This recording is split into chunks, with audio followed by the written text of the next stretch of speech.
What's up, guys? GoodeZilla back again. It's been a while. Not a lot has gone on, but I'll fill you in. I got some new wheels and tires. Got some meats on there.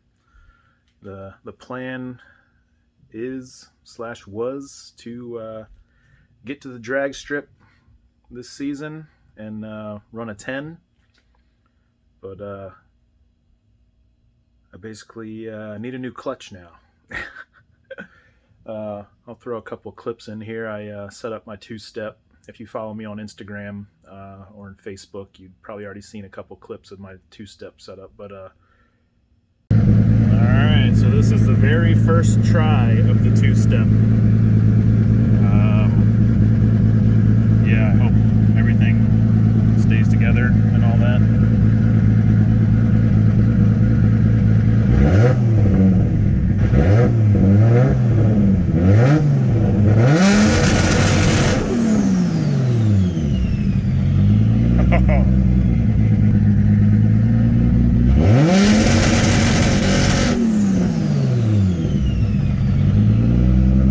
Oh my God.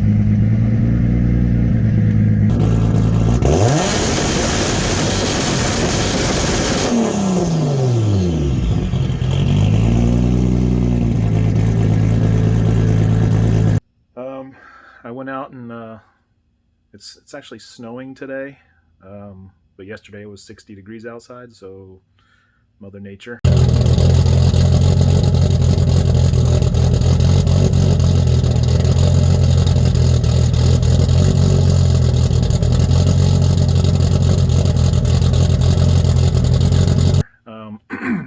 But I went out yesterday and I did a little two-step launch testing, and I found that if I just dump the clutch, it falls on its face. So I slipped the clutch a little bit and it pulled like crazy, made me lightheaded, shifted into second, started building boost again, and just revved out. Went into third, revved out. So now my clutch is slipping. Can't hold the power. I can thank those tires there for the assistance on that. I guess my my old setup, the tires had just enough give or slip that my clutch was saved by it. But I don't know how old the clutch is. It's an OS Geiken twin plate, like, what is it, I don't know, T something twin disc. I believe it's the one that holds 650 foot-pounds, but I can't be sure without measuring the discs.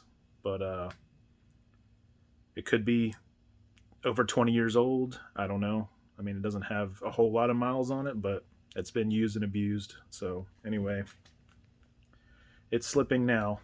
It can drive normal, but as soon as I get into any kind of real boost, it'll slip and rev out. But if any of you guys have any recommendations for a nice,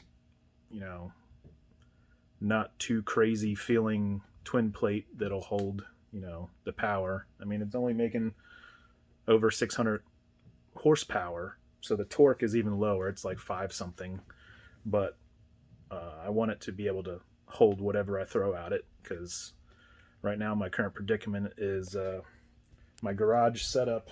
I have a quick jacks there, but getting a transmission out of the car in my garage, there's not a whole lot of room to do that, and not sure I'm going to do it yet. I can try and rent a lift or go to a buddy's house in Maryland, which is, a state away from me. But I don't want to order a new clutch if I can replace the discs and stuff of my current one, if it's the one that holds 650 foot-pounds of torque. If it's the one that only holds 475 or 425, then I can see why it's slipping now. But I don't want to take it and have my car sit there while the transmission's out of it and then order parts, because who knows how long it's going to take.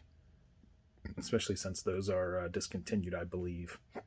Excuse me. So I was looking at like spec clutches. I used to have one of those in my Cobra. It was pretty good.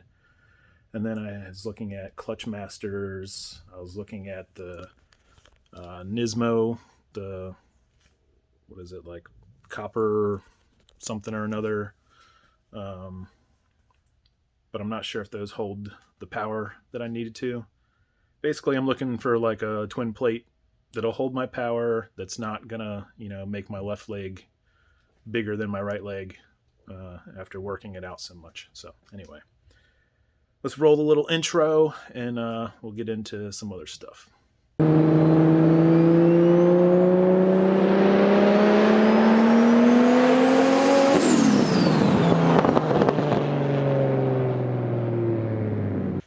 Alright guys, well, as you can see, I've got the new wheels and tires on here.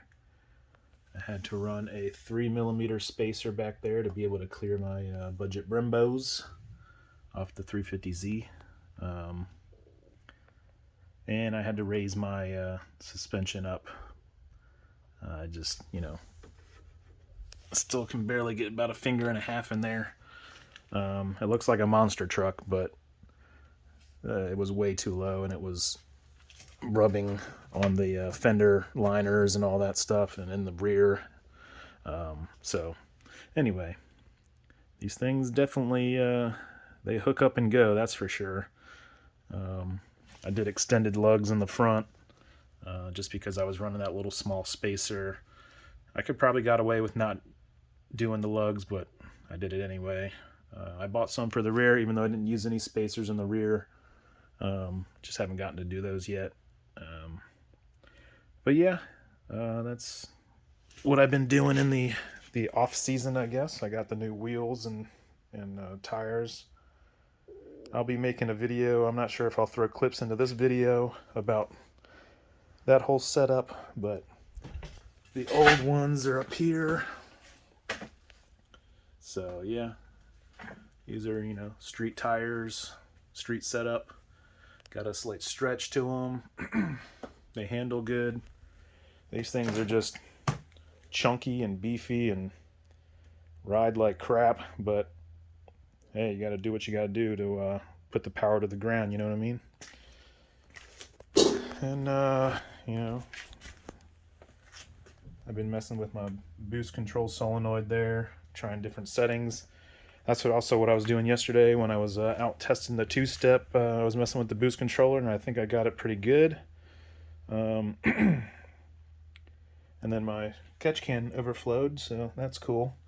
And I gotta take the bumper off and all that and clean up all that oil that came out of there. So I think I need to figure out a better situation for this. Maybe put that down into the fender and do like a little drain valve or something on the bottom of it so that I can just drain it instead of wait until it overflows, apparently. But yeah, the plan was to go 10s. That's still the plan, but now I need a clutch. So if you guys have any recommendations, I mean, I don't want to spend $2,000 on a whole clutch setup, but I don't know what other choices there are, so let me know in the comments below. Hey guys, don't forget to like and subscribe. My mom got me this for Christmas, so I gotta wear it, So do what she says.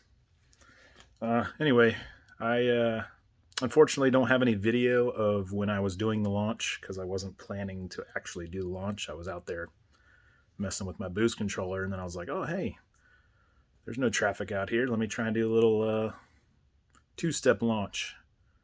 And then it happened. So sorry, I don't have any footage of that. And I'm not snowed in, but it's snowing outside, so I'm not going to go out and do it again and risk blowing my clutch completely up, not being able to move. So anyway, I'll try and throw in some clips to make this video somewhat worth watching, I guess.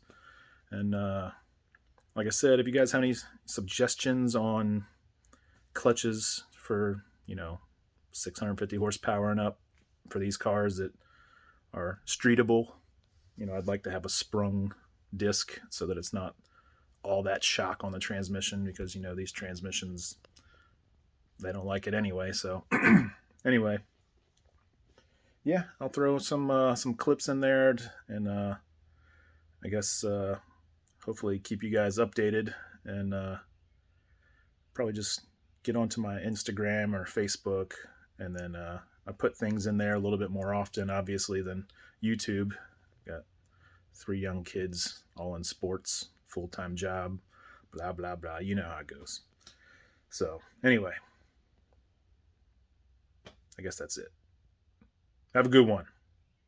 Like, comment, subscribe, all that good stuff. See ya. All right, got some new wheels. The plan is to try and run a 10-second quarter mile this year.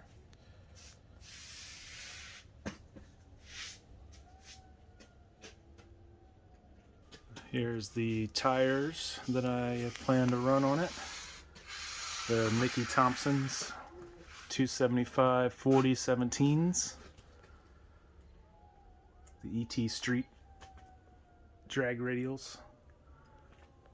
Right now I've got 18 by 10.5 265 35s. So these are wider and taller,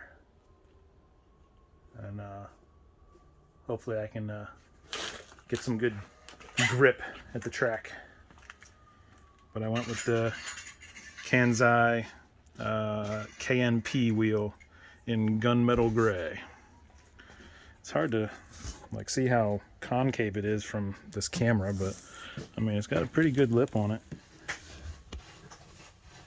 So yeah, hopefully it clears my caliper in the front. We shall see. Well guys, I just tried to test fit the wheel and it doesn't clear my caliper. Well, the rears fit good. Didn't think that they were going to have any issue clearing those calipers in there. But yeah.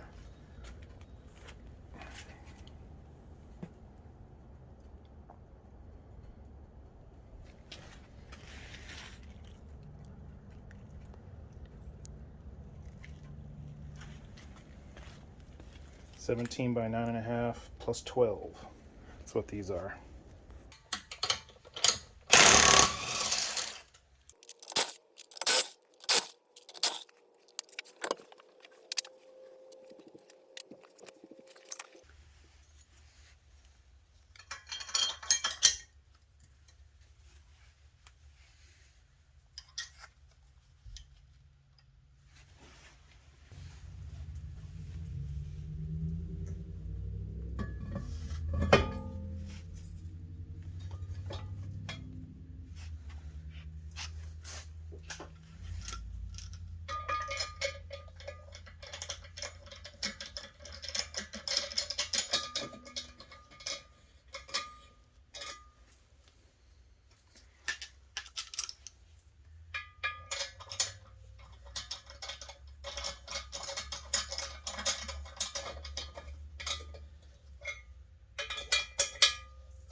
So I went ahead and I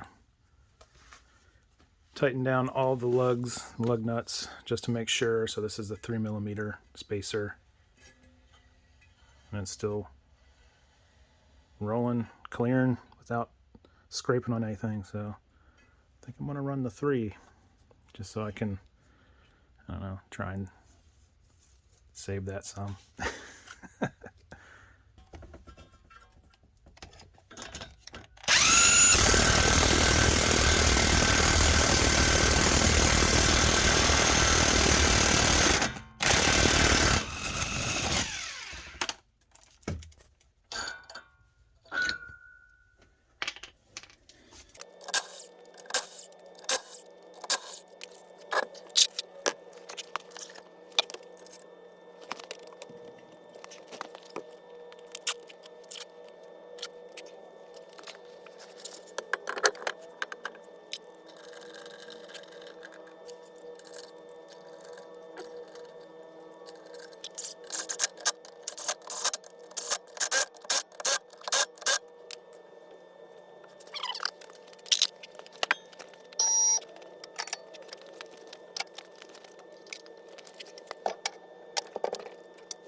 Well, it fits. Barely. Alright, I did about 8 full turns on the coilovers. We'll see how it is now.